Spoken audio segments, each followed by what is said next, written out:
பிரதமர் நரேந்திர மோடி அரசுமுறை பயணமாக வரும் 8ஆம் தேதி ஆஸ்திரேலியா செல்கிறார். வரும் 10ஆம் தேதி வரை பயணம் மேற்கொள்ளும் பிரதமர் வர்த்தகம் மற்றும் மாணவர் விசா வரம்பு தளர்வு குறித்து அந்நாட்டு பிரதமருடன் ஆலோசனை நடத்துகிறார்.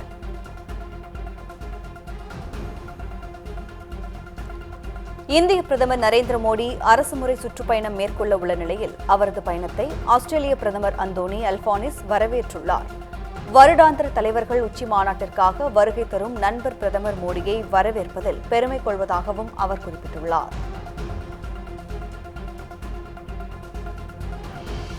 மதுரை மருத்துவக் கல்லூரியில் நடைபெற்ற விழாவில் எம்எல்ஏக்கள் உட்பட யாரும் மேடையில் இல்லாததால் விழாவுக்கு வந்த அமைச்சர் நிர்மல்குமார் கோபத்துடன் அங்கிருந்து புறப்பட்டு சென்றார். மதுரை மருத்துவக் கல்லூரியில் அரசு ஆய்வக நுட்புணர் சங்கம் சார்பில் வெள்ளிவிழா ஆண்டு மலர் வெளியீட்டு நிகழ்ச்சி நடைபெற்றது. இந்த நிகழ்ச்சியில் அமைச்சர் நிர்மல்குமார், எம்எல்ஏக்கள் கல்லானி, கோபிசன் ஆகியோர் பங்கேற்பதாக கூறப்பட்டது. அதன்படி தாவிகாவின் பாடல்கள் பின்னணியில் ஒலித்தபடி 10 நிமிடங்கள் முன்னதாகவே நிகழ்ச்சி நடைபெறும் இடத்திற்கு அமைச்சர் நிர்மல்குமார் சென்றார். அப்போது எம்எல்ஏக்கள், நிர்வாகிகள் என யாரும் மேடையில் இல்லாததால் அதிருப்தியடைந்த அவர் அடுத்த நிகழ்ச்சிகள் இருப்பதாக கூறி அங்கிருந்து புறப்பட்டார்.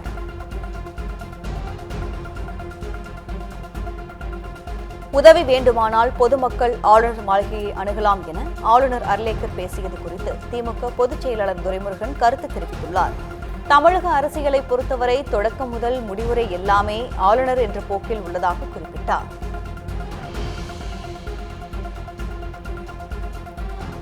அரசியலில் எதிரும் புதிருமாக உள்ள உதயநிதியும் சீமானும் திருமண நிகழ்ச்சியில் ஒரே மேடையில் பங்கேற்றது பரபரப்பை ஏற்படுத்தியுள்ளது. சென்னை திருவேற்காடு அருகே திமுகவைச் சேர்ந்த தலைமை நிலைய செயலாளர் துரைமுருகன் காஜாவின் இல்ல திருமண விழா நடைபெற்றது. இதில் எதிர்க்கட்சித் தலைவர் உதயநிதி ஸ்டாலின் மற்றும் நாடக ஒருங்கிணைப்பாளர் சீமான் ஆகியோர் கலந்து கொண்டனர்.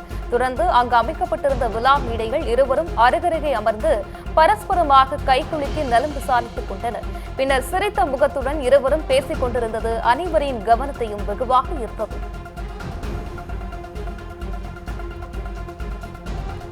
முருகனை இழிவுபடுத்தும் விதமாக எந்த ஒரு செயலில் ஈடுபட்டால் கடும் விளைவுகளை சந்திக்க நேரிடும் என சீமான் எச்சரித்துள்ளார். இது தொடர்பாக அவர் வெளியிட்ட அறிக்கையில் தெலுங்கு திரைப்படம் ஒன்றில் முருகனை தவறாக சித்தரிக்கப்பட்டதாக கண்டனம் தெரிவித்தார்.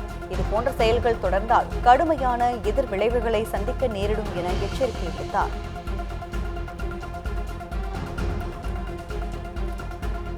தமிழ்நாட்டில் முதலமைச்சரையோ தாவிக அரசையோ விமர்சித்தால் உடனே கைது நடவடிக்கை பாய்கிறது என நயினார் நாகேந்திரன் விமர்சித்துள்ளார். இது சட்டம் ஒழுங்கு சீர்கேட்டை மறைக்க நடத்தப்படும் நாடகம் என்றும் அவர் விமர்சித்துள்ளார்.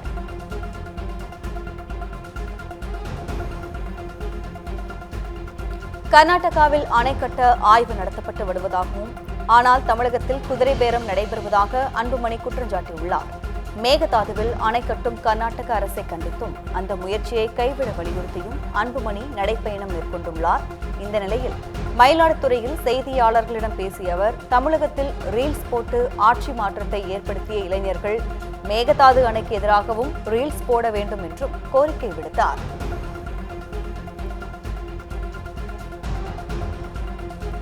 சென்னை எழும்பூர் ரயில் நிலையத்தில் டிக்கெட் பரிசோதகருக்கும் சட்டக்கல்லூரி மாணவி இடையே ஏற்பட்ட கைகலப்பு காரணமாக இந்த பகுதியில் சிறிது நேரம் பதற்றமாக காணப்பட்டது.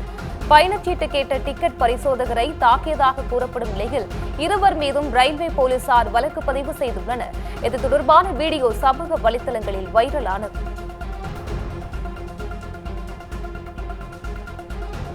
திருவள்ளூர் அருகே இறால் தொழிற்சாலையில் மீதமுள்ள 2 டன் அமோனியாவை பாதுகாப்பாக அகற்றும் பணி தொடர்ந்து தீவிரமாக நடைபெற்று வருகிறது. தொழில்நுட்ப வல்லுநர்கள், தேசிய பேரிடர் மீட்புப் படை, தீயணைப்புத்துறை மற்றும் போலீசார் இப்பணியில் ஈடுபட்டுள்ளனர்.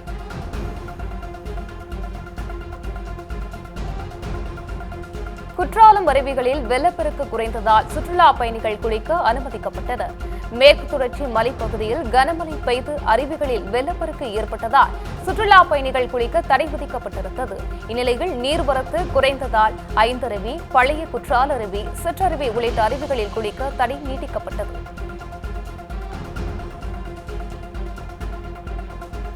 வங்கக்கடலில் நிலவும் காற்றழுத்த தாழ்வு பகுதி ஆழ்ந்த காற்றழுத்த தாழ்வு பகுதியாக வலுவடைந்தது. தமிழகத்தில் இடி, மின்னல், பலத்த காற்றுடன் மழை பெய்யும் என சென்னை வானிலை ஆய்வு மையம் தெரிவித்துள்ளது.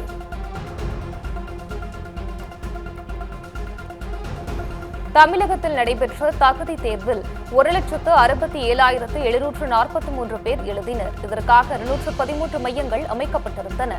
அரசு பள்ளிகளில் ஆசிரியராக பணியாற்ற கட்டாயம் டெட் தேர்வில் தேர்ச்சி பெற்று இருக்க வேண்டும் என்றும் உச்சநீதிமன்றம் திட்டவட்டமாக தெரிவித்துள்ளது. எனவே டெட் தேர்வில் தகுதி பெறும் அவசியம் ஆசிரியர்களுக்கு ஏற்பட்டுள்ளது. இந்த நிலையில் கடந்த 2 நாட்களாக நடைபெற்ற தேர்வில் ஆசிரியர்களும் பிஎட் படிப்பில் தேர்ச்சி பெற்றவர்களும் பங்கேற்றனர்.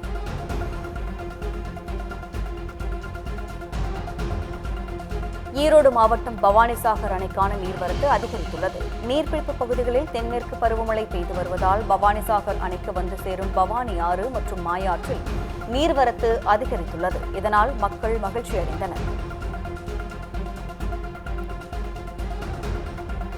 பிஎஸ்பி முன்னாள் தலைவர் ஆம்ஸ்ட்ராங் நினைவு தினம் ஜூலை 5ஆம் தேதி கைப்பிடிக்கப்பட்டதையொட்டி பல்வேறு இடங்களில் அஞ்சலி நிகழ்ச்சிகள் நடைபெற்றன. அவரது உருவப்படத்திற்கு பிஎஸ்பி தலைவர்கள் அஞ்சலி செலுத்தினர். அசம்பாவிதங்களை தடுக்க பலத்த பாதுகாப்பு போடப்பட்டிருந்தது. தமிழ்நாட்டில் மின் கணக்கீடு செய்யும் ஊழியர்களுக்கு கணக்கீடு எடுப்பதற்காக புதிய செல்போன்களை வழங்க தமிழக அரசு திட்டமிட்டுள்ளது. தமிழ்நாட்டில் வீடு, வணிக நிறுவனங்களில் மின்சார மீட்டரை கணக்கீடு செய்யும் ஊழியர்கள் துல்லியமாக கணக்கீடு செய்யும் பொருட்டு செல்போன் செயலியை பயன்படுத்த அரசு உத்தரவிட்டுள்ளது. அதன்படி ஊழியர்களின் பணியை எளிதாக்கவும் டிஜிட்டல் மயமாக்கலை ஊக்குவிக்கும் வகையிலும் ஊழியர்கள் புதிய செல்போன் வாங்குவதற்காக தமிழ்நாடு மின் பகிர்மான கழகம் 10,000 ரூபாய் வழங்க உள்ளதாக கூறப்படுகிறது.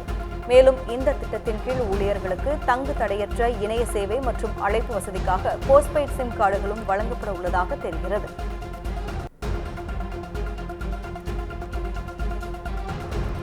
சிவகங்கை மாவட்டம் திருப்பத்தூர் அருகே பைனான்ஸ் அதிபரை ஆசை வார்த்தை கூறி அழைத்துச் சென்று 50 லட்சம் ரூபாய் கேட்டு மிரட்டிய 2 பேரை காவல்துறையினர் கைது செய்தனர். தம்பிப்பட்டியைச் சேர்ந்த பைனான்ஸ் அதிபர் வடிவேலுக்கு கவிதா என்ற பெண் தொடர்பு கொண்டு பேசியுள்ளார். இந்நிலையில் கடந்த ஜூன் 24ஆம் தேதி வடிவேலை ஆசை வார்த்தை கூறி காரைக்குடிக்கு வரவழைத்துள்ளார்.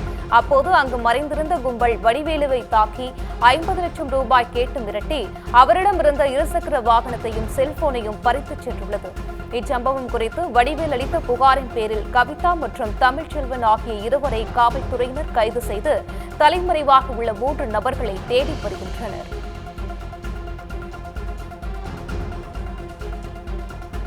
தன்னை ராஜினாமா செய்ய வைப்போம் என்று மிரட்டும் துணியில் பேசும் தாவிக மாவட்ட செயலாளர் வருத்தம் தெரிவிக்கவில்லை என்றால் சட்டப்படி நடவடிக்கை எடுக்கப்படும் என திமுக கோவில்பட்டி சட்டமன்ற உறுப்பினர் கருணாநிதி தெரிவித்திருக்கிறார். தாவிகவில் இணைய அக்கட்சி நிர்வாகிகள் நிர்பந்தம் செய்வதாக திமுக எம்எல்ஏக்கள் தொடர்ந்து புகார் தெரிவித்து வரும் நிலையில் கோவில்பட்டி திமுக சட்டமன்ற உறுப்பினர் கருணாநிதி கூறியிருப்பது புதிய சர்ச்சையை ஏற்படுத்தியுள்ளது.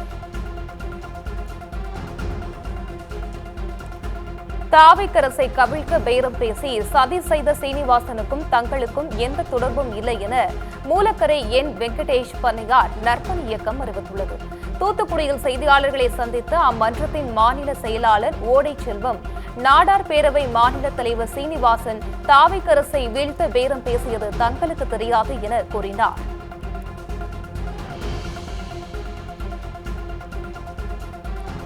உதகை மசினகுடி சாலையில் ஒற்றை காட்டு யானை ஒன்று சாலையை கடக்கும் வீடியோ சமூக வலைதளங்களில் வைரலாகி வருகிறது. மசினகுடி சாலையில் ஒற்றை காட்டு யானை ஒன்று உலா வந்துள்ளது. இதனால் அவ்வழியாக சென்ற வாகன ஓட்டிகள் யானை சாலையை கடந்த பின்பு வாகனங்களை இயக்கிச் சென்றனர். இந்த காட்சி தற்போது இணையத்தில் வைரலாகி வருகின்றது. வனத்துறையினர் வன விலங்குகளின் அருகே சென்று புகைப்படம் மற்றும் செல்ஃபி எடுக்க வேண்டாம் என எச்சரிக்கை விடுத்துள்ளனர்.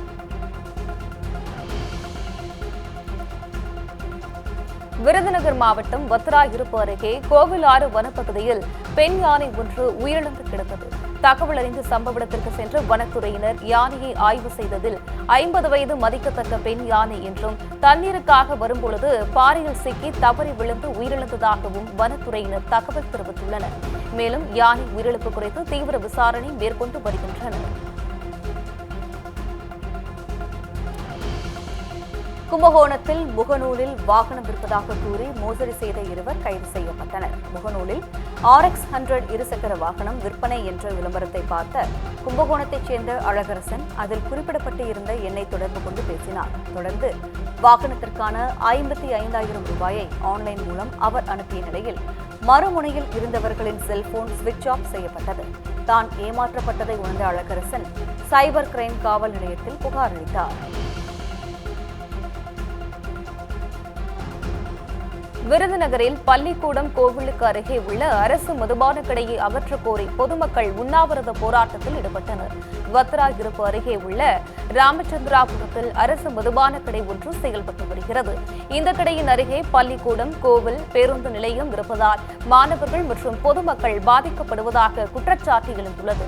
இது சம்பந்தமாக அதிகாரிகள் நடவடிக்கை எடுக்காததால் பொதுமக்கள் உண்ணாவிரத போராட்டத்தில் ஈடுபட்டனர். தஞ்சை மாவட்டம் கும்பகோணம் அடுத்த நெய்தலூரில் டாஸ்மாக் கடையை அகற்ற வலியுறுத்தி பெண்கள் முற்றுகை போராட்டத்தில் ஈடுபட்டதால் பரபரப்பு ஏற்பட்டது. பின்னர் கடை விவகாரம் தொடர்பாக அமைதி பேச்சுவார்த்தைக்கு ஏற்பாடு செய்வதாக போலீசார் உறுதியளித்தனர். இதைத் தொடர்ந்து முற்றுகை போராட்டம் தற்காலிகமாக கைவிடுவதாக கூறி பெண்கள் கலைந்து சென்றனர்.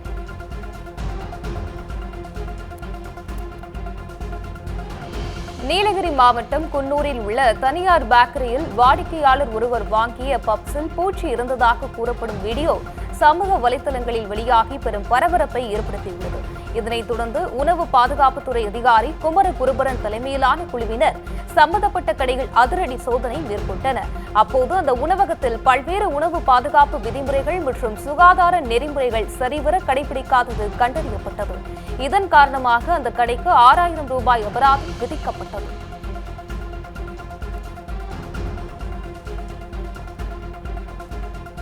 ராணிப்பேட்டை மாவட்டம் அரக்கோணம் சார் பதிவாளர் அலுவலகத்தில் லஞ்ச ஒழிப்புத்துறையினர் நடத்திய சோதனையில் கணக்கில் வராத 1,82,800 ரூபாய் பறிமுதல் செய்யப்பட்டது.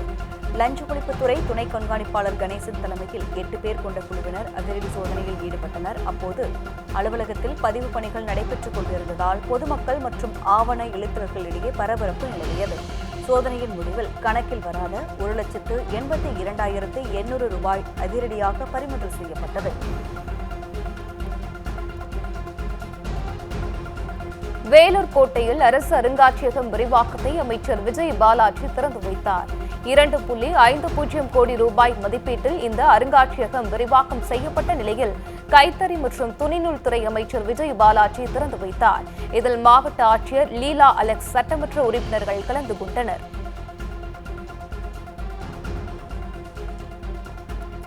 கிருஷ்ணகிரி மாவட்டம் ஒசூரில் சாலையோரம் ஆக்கிரமித்திருந்த பூக்கடைகளை மாநகராட்சி நிர்வாகத்தினர் அகற்றினர்.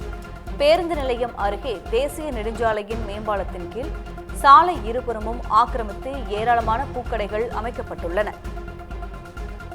மாநகராட்சி நிர்வாகம் பலமுறை எச்சரித்தும் கடை உரிமையாளர்கள் அவற்றை அகற்றவில்லை. இதனையடுத்து 100க்கும் மேற்பட்ட போலீசார் பாதுகாப்புடன் மாநகராட்சி ஊழியர்களை கொண்டு அவற்றை அகற்றினர்.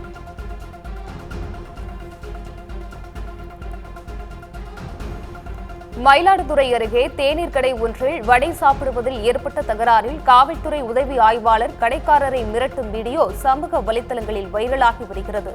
நகராட்சி அலுவலகம் எதிரே தனியார் தேநீர் கடையில் குத்தாலத்தில் காவல் சிறப்பு உதவி ஆய்வாளராக பணியாற்றி வரும் கண்ணன் என்பவர் கடைக்காரரை ஒருமையில் பேசி வடையெடுத்து சாப்பிட்டுள்ளார்.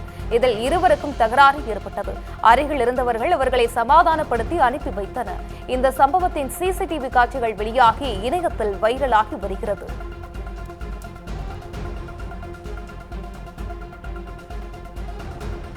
வேலூர் மாவட்டம் காட்பாடியில் நடைபெற்ற அரசு நிகழ்வின் முடிவில் அங்கு இருக்கும் இருக்கைகளை மாணவிகளே தூக்கிச் சென்று எடுத்து வைக்கும் காட்சி அனைவரையும் முகம் சுளிக்க வைத்துள்ளது.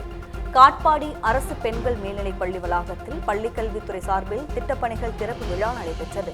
நிகழ்ச்சியில் சிறப்பு அழைப்பாளர்களாக கைத்தறித்துறை அமைச்சர் விஜய் பாலாஜி மற்றும் 50க்கும் மேற்பட்ட மாணவிகள் கலந்து கொண்டனர். இதனையடுத்து நிகழ்ச்சி முடிவில் அங்கிருக்கும் இருக்கைகளை பள்ளி மாணவிகளே தூக்கிச் சென்ற நிகழ்வு அனைவரையும் முகம் சுளிக்க வைத்தது.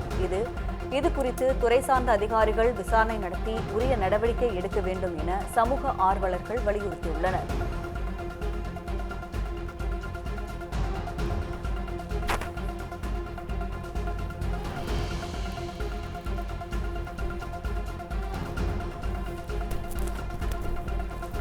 மயிலாடுதுறை மாவட்டம் சீர்காழி அருகே நடைபெற்ற திருமண ஊர்வலத்தில் அதிவேகமாக வந்த கார் மோதி 13 பேர் காயமடைந்த சம்பவம் பரபரப்பை ஏற்படுத்தியுள்ளது. கிராம மக்கள் கார் ஓட்டுநரை பிடித்து தர்மடி கொடுத்தனர். சம்பவ இடத்திற்கு வந்த காவல்துறையினர் விபத்து குறித்து விசாரணை மேற்கொண்டு வருகின்றனர்.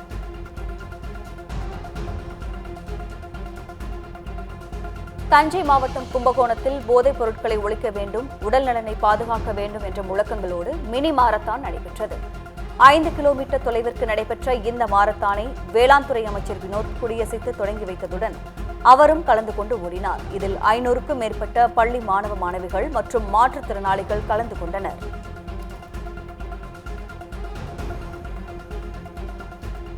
தென்காசி மாவட்டம் கடையநல்லூரில் பள்ளி கல்லூரி மாணவர்களை குறிவைத்து தொடர் கஞ்சா விற்பனையில் ஈடுபட்ட சிறார் உட்பட 5 பேரை காவல்துறையினர் கைது செய்தனர். கடையநல்லூர் அரசு மேல்நிலைப்பள்ளி அருகே காவல்துறையில் ரோந்து பணியில் இருந்தபோது சந்தேகத்திற்கு இடமளிக்கும் வகையில் இருந்த இளைஞர்களை பிடித்து விசாரணை மேற்கொண்டதில் அவர்கள் கஞ்சா விற்பனையில் ஈடுபட்டு வந்தது தெரியவந்தது.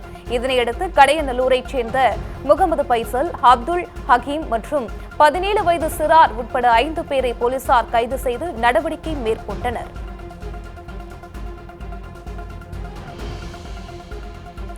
திரிணாமுல் காங்கிரஸ் கட்சிக்கு மம்தா பானர்ஜி நியமித்த புதிய தலைவர் சந்திரிமா பட்டாச்சாரியா ஒரு சில நாட்களிலேயே ராஜினாமா செய்ததால் மம்தாவிற்கு புதிய நெருக்கடி ஏற்பட்டுள்ளது. மேற்கு வங்க மாநிலத்தில் மம்தா பானர்ஜி ஆட்சியை இழந்த நிலையில் அவருக்கு எதிராக எம்எல்ஏக்கள், எம்பிக்கள் போர்க்கொடி தூக்கினர். இதனால் திரிணாமுல் காங்கிரஸ் பிளவுபட்டுள்ளது. 50க்கும் மேற்பட்ட எம்எல்ஏக்கள் தனி அணியாக செயல்பட்டு வருகின்றனர்.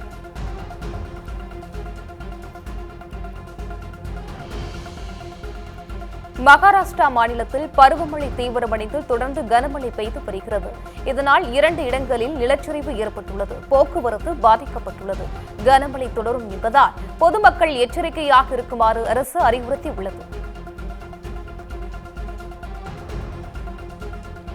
இந்தியா கனடா இடையே தடையற்ற வர்த்தக ஒப்பந்தத்தின் அடுத்த சுற்று பேச்சுவார்த்தை நடைபெறவுள்ளது. இந்திய பொருளாதாரத்தை வலுப்படுத்தும் நடவடிக்கையில் மத்திய அரசு ஈடுபட்டு வருகிறது. இதற்காக பல்வேறு நாடுகளுடன் தடை வர்த்தக ஒப்பந்தம் ஏற்படுத்தப்பட்டு வருகின்றன. இதன் ஒரு பகுதியாக இந்தியா கனடா இடையே தடையற்ற வர்த்தக ஒப்பந்தம் ஏற்படுத்தப்பட உள்ளதாகவும் இதற்காக இந்திய அதிகாரிகள் திங்கட்கிழமை கனடா செல்ல உள்ளதாகவும் மத்திய அமைச்சர் பியூஷ் கோயல் தெரிவித்திருக்கிறார்.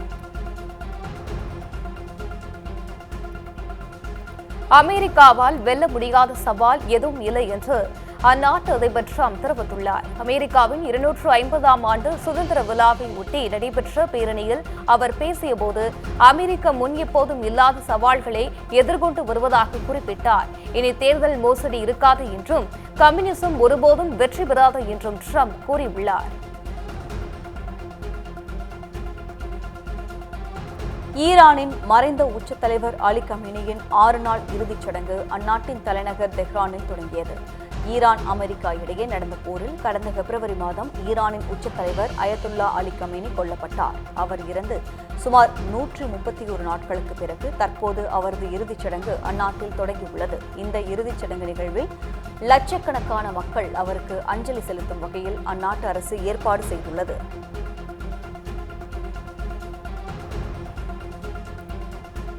ஈரான் உச்சத் தலைவர் அயதுல்லா அலி கமேனியின் இறுதிச் சடங்கில் இந்திய பிரதிநிதிகள் பங்கேற்றுள்ளனர்.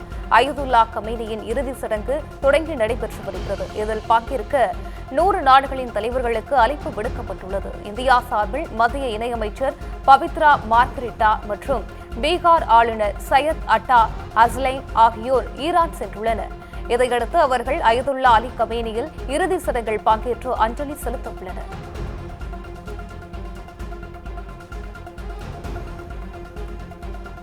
கத்தார் அரசு பரிசாக வழங்கியதாக கூறப்படும் $400 மில்லியன் அமெரிக்க டாலர் மதிப்பிலான புதிய விமானத்தில் அமெரிக்க அதிபர் டொனால்டு ட்ரம்ப் பயணம் செய்தார்.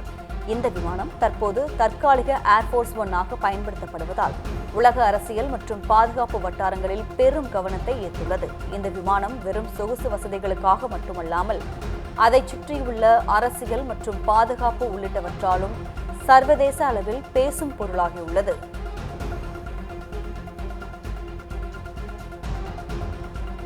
ஹார்முஸ் நீரிணையில் உள்ள கடல்சார் கன்னிவெடிகளை அகற்றும் பணிகளை தொடங்குவதற்காக பிரான்ஸ் நாடு தனது பிரத்யேக கன்னிவெடி வேட்டை கப்பலை அனுப்பியுள்ளது. இதுகுறித்து பிரான்ஸ் அதிபர் இமானுவேல் மேக்ரான் வெளியிட்டுள்ள சமூக வலைதள பதிவில் ஹார்முஸ் நீரிணையில் முழுமையான கப்பல் போக்குவரத்தை மீண்டும் தொடங்குவதற்கும் தங்களது சர்வதேச கூட்டாளிகளுடன் இணைந்து பங்களிக்க பிரான்சின் கன்னிவெடி தடுப்பு படைகள் தயாராக உள்ளதாக குறிப்பிட்டுள்ளார்.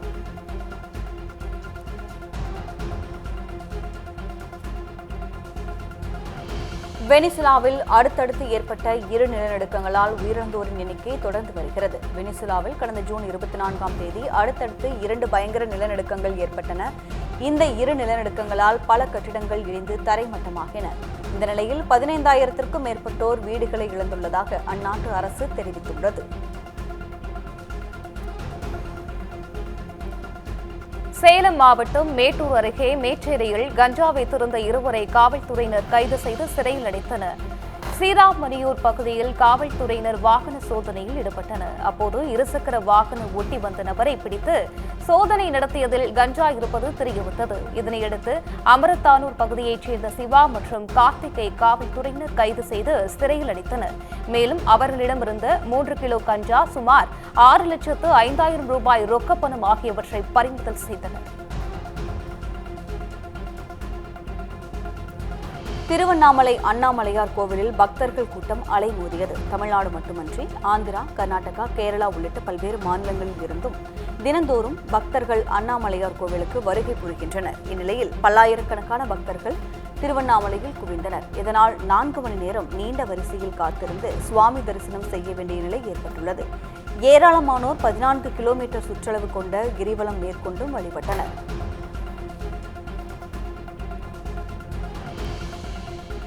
முருகனின் 6வது படை வீடான மதுரை பழமுதிர் சோலை முருகன் கோவிலில் மகா கும்பாபிஷேக விழா கோலாகலமாக கொண்டாடப்பட்டது. இந்த ஆலயத்தில் கும்பாபிஷேக பணிகள் நிறைவு பெற்று வேத விற்பனர் முழங்க யாகசால பூஜைகள் நடைபெற்றன. இதன் தொடர்ச்சியாக ராஜகோபுர கலசங்களுக்கு புனித நீர் ஊற்றப்பட்டு மகா கும்பாபிஷேகம் நடைபெற்றது. ஏராளமான பக்தர்கள் முருகனை வழிபட்டனர்.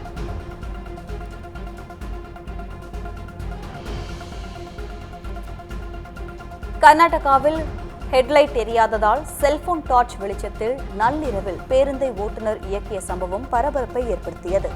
பயணிகளின் உயிருக்கு உலை வைக்கும் வகையில் 90 கிலோமீட்டர் தூரம் அரசு பேருந்தை ஓட்டிச் சென்றதாக கூறப்படுகிறது. இதனால் பயணிகள் பீதியடைந்தனர். இந்த நிகழ்வு பெரும் சர்ச்சையை ஏற்படுத்தியுள்ளது.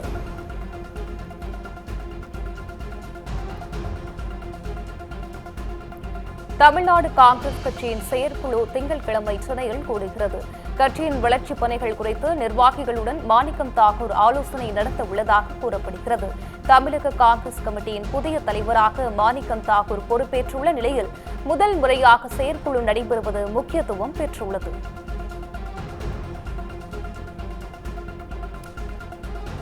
சென்னை ராயப்பேட்டை பீட்டர்ஸ் சாலையில் சொகுசு கார் ஒன்று திடீரென தலைக்குப்புற கவிழ்ந்து விபத்துக்குள்ளானது.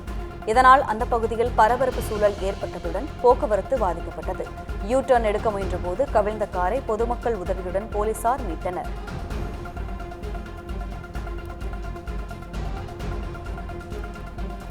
ஒடிசாவில் பெய்து வரும் கனமழை காரணமாக பல இடங்களில் மழைநீர் தேங்கியுள்ளது.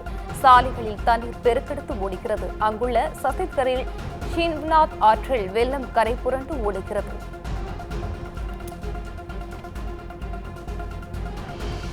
நடப்பு ஆண்டுக்கான உலகளாவிய பாஸ்போர்ட் தரவரிசையில் இந்தியாவிற்கு 125வது இடம் கிடைத்துள்ளது. ஆண்டுதோறும் உலகளாவிய பாஸ்போர்ட் தரவரிசை பட்டியல் வெளியிடப்படுகிறது.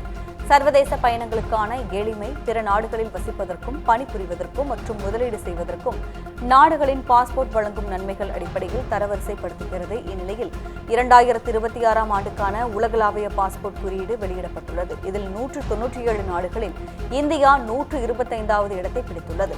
கடந்த 2025ஆம் ஆண்டில் 124வது இடத்தில் இருந்த இந்தியா ஒரு இடம் பின்தங்கியிருந்தது குறிப்பிடத்தக்கது.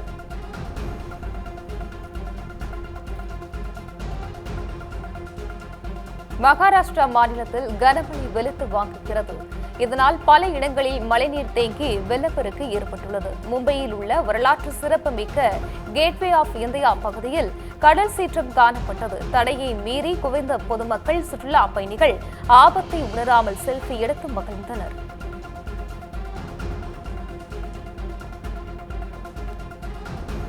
இன்ஸ்டாகிராம் சமூக வலைதளத்தில் குழந்தைகளுக்கு பாலியல் வன்கொடுமை தொடர்பான விளம்பரங்களை நீக்குமாறு மெட்டா நிறுவனத்திற்கு மத்திய அரசு உத்தரவிட்டது. அமெரிக்காவை தலைமையிடமாக கொண்டு இயங்கும் மெட்டா நிறுவனத்தின் கீழ் ஃபேஸ்புக், இன்ஸ்டாகிராம், வாட்ஸ்அப் உள்ளிட்ட சமூக வலைதளங்கள் இயங்கி வருகின்றன. இன்ஸ்டாகிராம் சமூக வலைதளத்தில் குழந்தைகள் மீதான பாலியல் வன்கொடுமை தொடர்பான உள்ளடக்கங்களை ஊக்குவிக்கும் விளம்பரங்கள் வெளியிடப்பட்டுள்ளது. இந்த விளம்பரங்கள் குறித்து மத்திய அரசு அதிரடி நடவடிக்கை எடுத்துள்ளது.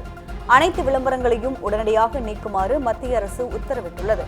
இந்த விவகாரம் தொடர்பாக அடுத்த 7 நாட்களுக்குள் விரிவான விளக்கத்தை அளிக்குமாறு மெட்டா நிறுவனத்திற்கு நோட்டீஸ் அனுப்பப்பட்டுள்ளது. அதிமுகவில் என்ன நடக்கிறது என்பதை பற்றி அதிமுக தலைவர்கள் ஏன் வாய் திறக்க மறுக்கிறார்கள் என விசிக தலைவர் திருமாவளவன் கேள்வி எழுப்பியுள்ளார். சென்னையில் செய்தியாளர்களிடம் பேசிய அவர், குதிரை பேரம் பற்றி தன்னிடம் கேள்வி கேட்பது பொருத்தமில்லை என்றும் அவர் கூறினார். ஆட்சியில் இருந்தபோது அடித்த கொள்ளையால் திமுகவுக்கு தற்பொழுது பேரிடர் காலம் ஏற்பட்டு இருப்பதாக உதயநிதியின் பேச்சுக்கு தாவிக பதிலடி கொடுத்துள்ளது. தமிழ்நாட்டில் பேரிழவு ஏற்பட்டுள்ளதாக தாவிக ஆட்சியை சுட்டிக்காட்டி எதிர்க்கட்சித் தலைவர் உதயநிதி ஸ்டாலின் விமர்சித்திருந்தார். இதற்கு தாவிக தகவல் தொழில்நுட்ப அணி எதிர்வினையாற்றியுள்ளது. திமுக ஆட்சி காலம் முழுவதும் தமிழ்நாட்டிற்கும் தமிழக மக்களுக்கும் ஏற்பட்டதுதான் பேரிடர் காலம் என்று சுட்டிக்காட்டியுள்ளது. தீதும் சூதும் நிறைந்த திமுகவிடமிருந்து தப்பிய தமிழக மக்களுக்கு இது அழுகிய தென்றல் காலம் என்றும் அகமகிழும் பேரின்ப காலம் என்றும் தாவிக குறிப்பிட்டுள்ளது.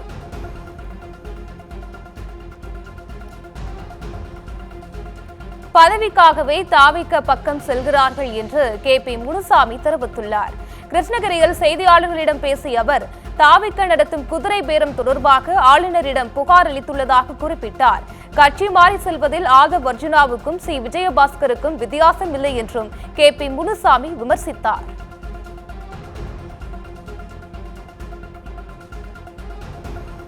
தாம்பரத்திலிருந்து சென்னை கடற்கரை வரை செல்லும் மின்சார ரயில்கள் ரத்து செய்யப்பட்ட நிலையில் தாம்பரம் GST சாலையில் கடும் போக்குவரத்து நெரிசல் ஏற்பட்டது.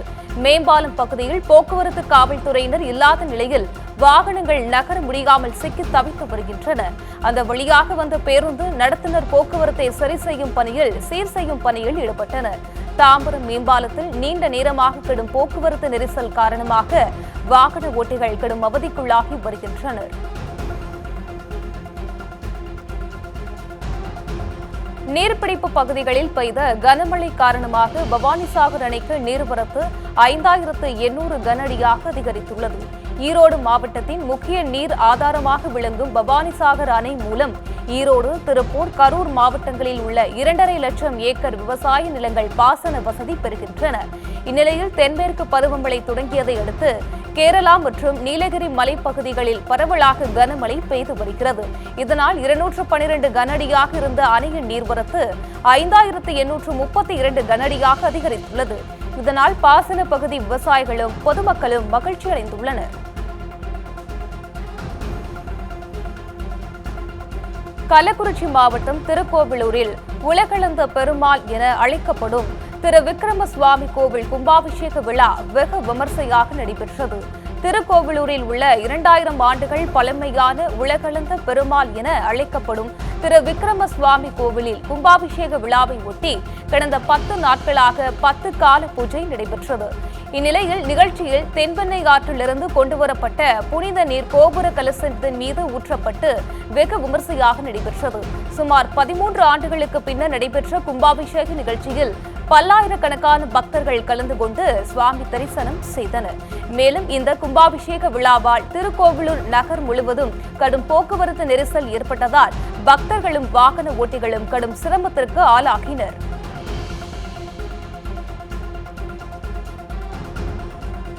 சிவகங்கை மாவட்டம் திருப்பத்தூர் அருகே மல்லாக்கோட்டையில் சந்திவீரன் கோவில் ஆனி திருமஞ்சன திருவிழாவை முன்னிட்டு மாட்டுவண்டி எல்லை பந்தயம் நடைபெற்றது. SS கோட்டை திருப்பத்தூர் சாலையில் நடைபெற்ற இப்போட்டியில் சிவகங்கை, மதுரை, திண்டுக்கல், புதுக்கோட்டை மாவட்டங்களில் இருந்து 23 ஜோடி மாடுகள் கலந்து கொண்டன. சுற்றுவட்டார பகுதியிலிருந்து ஏராளமான பார்வையாளர்கள் சாலையின் இரு புறங்களிலும் கூடியிருந்து உற்சாகமாக கண்டுகளித்தனர். போட்டியில் முதல் 4 இடங்களை பிடித்த மாட்டு வண்டியின் உரிமையாளர்களுக்கும் வண்டியை ஓட்டியவர்களுக்கும் ரொக்கமும் கோப்பையும் வழங்கப்பட்டது.